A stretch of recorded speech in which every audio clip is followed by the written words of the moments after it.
Hello મિત્રો, શેરબજારની વાતોમાં કાલે બજાર સપાટ ચાલ્યું. કોઈ લોબી વધઘટ વગર બજાર 2500ની આસપાસ ચાલી ગયું છે. અત્યારમાં પણ ગિફ્ટ નિફ્ટી 2500 આસપાસ ચાલી ગઈ છે. સારા શેરોમાં થોડોક વધારો હતો અને બીજા શેરોમાં પણ ઘણો ઘટાડો નહોતો. મિત્રો, જીઓ ફાઇનાન્સ માટે સારા સમાચાર છે. જીઓ ફાઇનાન્સને પેમેન્ટ બેંકનું લાયસન્સ મળી ગયું છે અને શેર વધવાનો ચાલુ થઈ ગયો છે. તમારે પણ આ શેરમાં પોઝિશન બનાવવી હોય, લોંગ વિઝન હોય, તમે લાંબા સમય માટે શેર રાખી શકો તો આ શેર મને સારામાં સારું વળતર આપી શકે. હવે રેલવેના શેરો મિત્રો ખૂબ વધ્યા પછી એમાં ઘટાડો આવ્યો છે અને કંપનીઓ માટે સારા સમાચારો છે. કંપનીઓને ઓર્ડરો મળી રહ્યા છે. હવે એવા જ એક શેરની કે રેલ વિકાસ નિગમ કેટલાક દિવસથી ચડાવ ઉતાર શેરમાં જોવા મળ્યો અને કંપની માટે સારા સમાચાર છે. કંપનીને 111 કરોડનો ઓર્ડર મળ્યા બાદ શેરમાં ખૂબ વોલ્યુમ જોવા મળ્યું છે અને રેલ વિકાસ નિગમને એક બીજો ઓર્ડર સાઉથ ભારતનો મળી ગયો છે અને કંપનીએ સૌથી ઓછી બોલી લગાવી છે, જેને લઈને શેરમાં જોરદાર રિકવરી જોવા મળી છે. પરિણામે કંપનીના શેરમાં 1.5% વધુનો વધારો જોવા મળ્યો છે. આરબીએલનો શેર બીએસસી ઉપર 575.20 ઉપર ટ્રેડ થઈ ગયો છે અને આ લેવલથી તે વધીને 586.80 ભાવ પર રિકવર થઈને પહોંચી ગયો છે. હવે કયા પ્રોજેક્ટ માટે એણે બોલી લગાવી છે એની વાત કરીએ તો આરબીએલે દક્ષિણ રેલવે પ્રોજેક્ટ માટે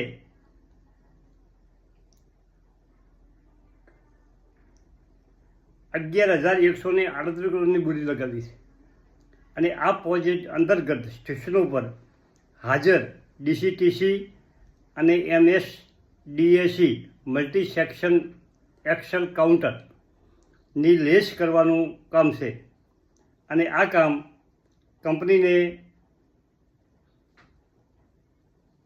છેલ્લા 8 મહિનામાં પૂરું કરવાનું છે મિત્રો.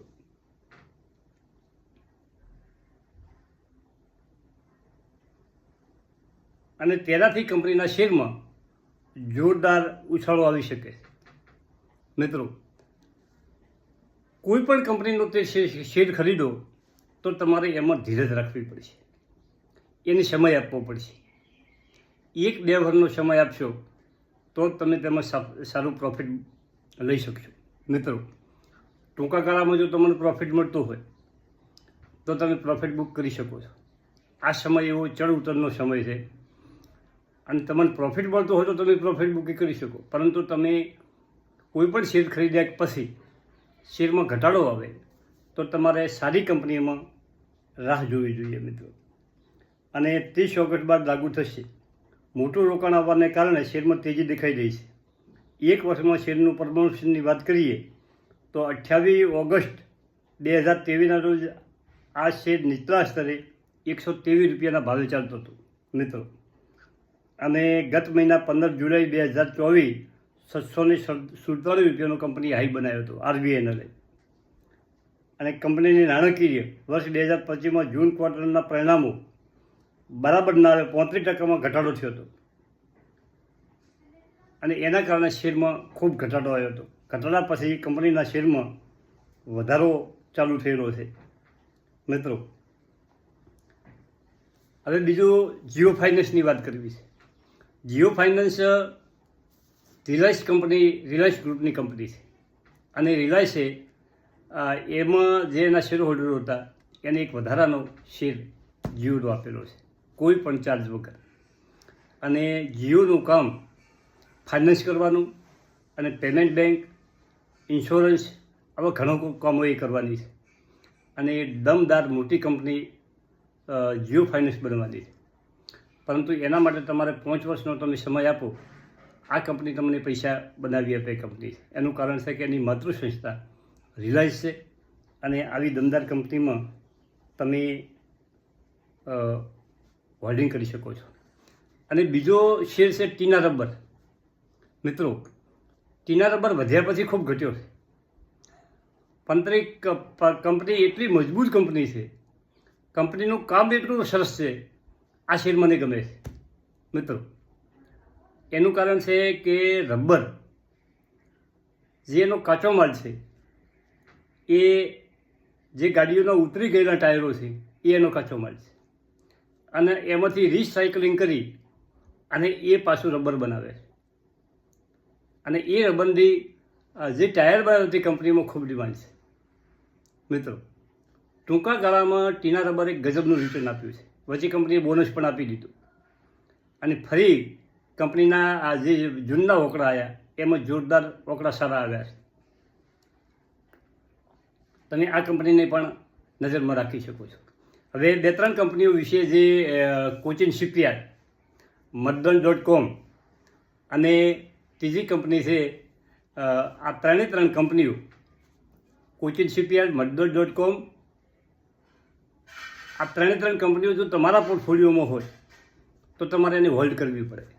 એના માટે બ્રોકરેજ ઓફિસના નેગેટિવ રિપોર્ટ હતો, અને એના કારણે કંપનીઓ ખૂબ ઘટી છે. પરંતુ પાછું એ શેરોમાં સુધારો થોડો આવી રહ્યો છે. 2 દિવસ થોડો સુધારો આવે છે અને 1 દિવસ શેર ઘટે છે. લાંબા સમયનું વિઝન હોય તો કંપનીઓ ખોટી નથી, બાકી ટૂંકા સમયમાં હજી પણ કદાચ થોડો ઘટી શકે. મિત્રો, અને એના માટે આપણે સ્પેશિયલ એક વિડીયો મધ્યમ.com, કોચિન શિપયાર્ડ, આ 3 શેરોનો આપણે બનાવીશું.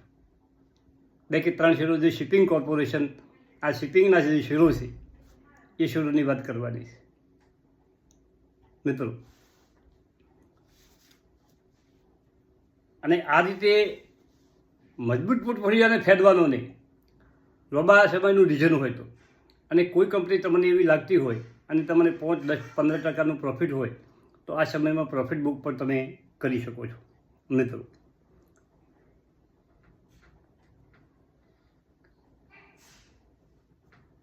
લોયોડ સ્ટીલ, લોયોડ એન્જિનિયરિંગ અને સુઝલોન એનર્જીનો કાલે આપણે વિડીયો બનાવ્યો. આ 2 કંપનીઓ 80 આસપાસ ચાલે છે, અને કાલે 2માં ઘટાડો હતો અને 80 નીચે ગઈ હતી. પાછી એમાં થોડો વધારો ચાલુ 2 કંપનીમાં થયો છે.